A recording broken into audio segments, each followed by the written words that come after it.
یہ شیشہ جو اسلام آباد لاہور میں بھی ہوتا ہے اور کبھی پولیس اس کو روکتی ہے کبھی، تو یہاں بھی ابھی طالبان نے اس کو نہیں روکا. آج کندہار سے میں ایک سنا تھا واٹس ایپ پہ شیئر ہوا ہے یہاں پہ، تو کئی چیزیں تو بھی ہے، لیکن بعد میں دیکھنا پڑے گا کہ جب طالبان کی حکومت بنتی ہے اور پھر ان کا ایک جو ریٹ ہے وہ اسٹرانگ اسٹیبلش ہوتی ہے تو پھر بعد میں پتہ چلے گا. لیکن ماضی کی نسبت کچھ نہ کچھ تبدیلی تھی ہو، لیکن لوگوں میں جو خوف ہے مثلا میڈیا کے حوالے سے کافی خدشات ہیں. آج بھی ہم دیکھ رہے تھے کہ جو مثلا مجھے طلوع ٹی وی کے ایک خاتون نے بتایا کہ ان کا جو پرانا وہاں سٹاف تھا تقریباً سب کو باہر چلے گئے ہیں، لیکن اس کو لوکل نیا سٹاف لیا ہے. تو یہ خوف ہے. پھر تو ظاہر بات ہے لیکن اب چیلنج طالبان کے لیے بھی، طالبان نے کہا کہ ہم نے کمیٹی بنا دی ہے صحافیوں کے لیے. آپ یقین کیجئے کہ افغان صحافی اب روڈوں پہ کیمرہ وغیرہ نہیں کرتے. یعنی ہم نے بھی لوگوں سے درخواست کی تھی کہ اگر آپ کام ہم سے کرتے ہیں یا دوسرے لوگوں چاہتے ہیں کہ آپ لوگ، لیکن وہ لوگ تیار نہیں ہے کیونکہ کچھ مار پیٹ کے واقعات بھی ہوئے. لیکن بہرحال جب اب طالبان کے 10 دن بھی نہیں ہوئے آنے کی، تو جب نظام بنے گا تو ان کو احساس بھی ہے کہ اس طرح لوگوں کے ساتھ اگر آپ کا رویہ ہوگا. کچھ ایشو یہ بھی ہے کہ ٹھیک ہے. اب امریکی انخلاء کے بارے میں بھی طاہر خان صاحب بڑی متضاد خبریں آ رہی ہیں. کہیں پر یہ بات ہو رہی ہے کہ ہو سکتا ہے وہ ایکسٹینڈ ہو جائے، ہو سکتا ہے کہ کچھ کنٹریز G7 کنٹریز کا جو اجلاس ہونے جا رہا ہے ہو سکتا ہے وہاں پہ کوئی ایسی سفارش دی جائے کہ اس کو ایکسٹینڈ کیا جائے. اور طالبان نے بھی اس چیز کو واضح کر دیا کہ ڈیڈ لائن نہیں ہے، اس کو ہم ریڈ لائن کنسیڈر کرتے ہیں.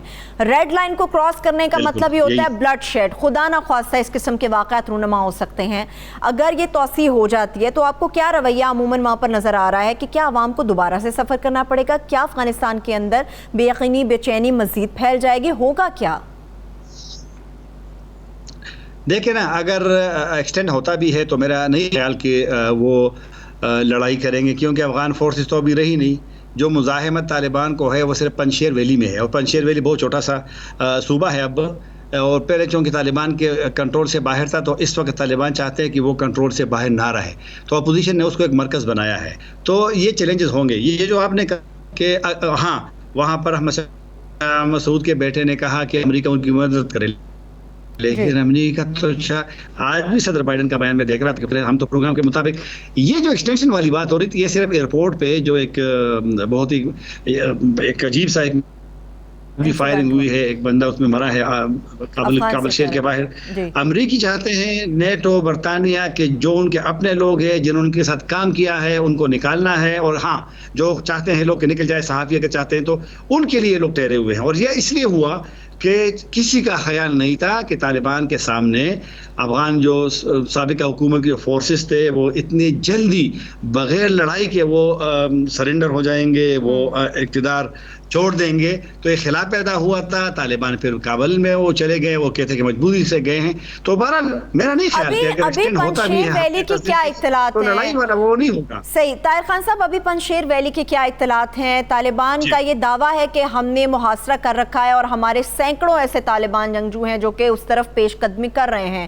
احمد مسعود، آج بھی میں سن رہی تھی کہ وہ یہی چاہتے ہیں کہ اگر پیس ایگریمنٹ ہو جائے، ڈائیلاگ کر لیا جائے تو اس سچویشن کو ٹھیک کیا جا سکتا ہے. آپ کو لگتا ہے کہ طالبان ڈائیلاگ کے موڈ میں ہے پنشیر ویلی کو لے کر، یا آپ کو لگتا ہے کہ کچھ بھی ہو سکتا ہے پنشیر ویلی کے حوالے سے؟ یہ جو چند دنوں میں آپ نے دیکھا کہ طالبان کے رہنما جو سیاسی لیڈروں سے کابل میں ملتے رہے، تو اسی میں یہ والا جو مسئلہ ہے پنشیر کا، طالبان نے کہا کہ وہ پرامن طریقے سے مسئلے کا حل چاہتے ہیں اور اس کا ہینڈ اوور چاہتے ہیں. پھر یہاں پر کابل میں مجھے یہ بھی معلوم ہوا کہ جو ڈاکٹر عبداللہ کے ساتھ یہ ایک پنشیری علماء کی نشست ہوئی تھی طالبان کے ساتھ، تو اس میں ایک علماء کی کمیٹی بنائی گئی تھی اور ان کو دونوں فریقوں سے مذاکرات کا اختیار بھی دیا گیا تھا کہ وہ جو فیصلہ کرے گی. وہ اس میں کوئی پیش رفت نہیں ہوئی. کل ہمیں معلوم ہوا کہ پنشیر سے علماء کا ایک اور بڑا گروپ آیا تھا کابل میں طالبان سے مذاکرات کے لیے، کیونکہ پنشیر میں یہ جو لوگ سرنڈر کیے ہیں نا لوگوں نے، یہ اس لیے سرنڈر کیے ہیں کہ ان پہ دباؤ بڑھ گیا تھا اپنے لوگوں کی، لڑائی آپ نہ لڑیں طالبان کے ساتھ. تو پنشیر میں بھی یہی صورتحال طالبان چاہتے ہیں کہ وہاں پر خود بخود یہ بغیر کسی لڑائی کے